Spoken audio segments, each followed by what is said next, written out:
कोल्हापूर गगनबावडा या राष्ट्रीय महामार्गाचं रुंदीकरणाचं काम सुरू आहे। या मार्गावर साबळेवाडी फाट्याजवळ रस्ता अरुंद झालाय। पावसाळ्यात या ठिकाणी गटारी तुंबल्या होत्या, त्यामुळे गटारी स्वच्छ कराव्यात अशी मागणी नागरिकांमधून होती। 4 महिन्यांपूर्वी इथं गटारीचं काम करण्यासाठी 2 मोठे खड्डे काढले होते। त्यानंतर कोणतंही काम केलेलं नसून खड्डे तसेच आहेत, त्यामुळे या खड्ड्यात पडून अपघात होत आहेत। इथून जाताना वाहनधारकांना मोठी कसरत करावी लागते। सकाळी 9 वाजल्यापासून ते रात्री 11 साडेअकरापर्यंत इथं असतोय। दिवसभरात कमीत कमी 10 ते 15 ॲक्सिडेंट इथं झालेत।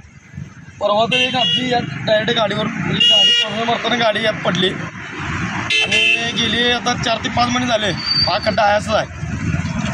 त्याच्याकडे दुर्लक्ष केले ते जरा लवकर करावे अशी आमची गाळेधारकांच्याकडे एक नम्र विनंती आहे। एखाद्या प्रवाशाचा जीव गेल्यावरच खड्डे बुजवणार का असा प्रश्न विचारला जात असून संबंधित ठेकेदारानं तातडीनं खड्डा बुजवावा, अन्यथा तीव्र आंदोलन करू असा इशारा इथल्या ग्रामस्थांनी दिलाय।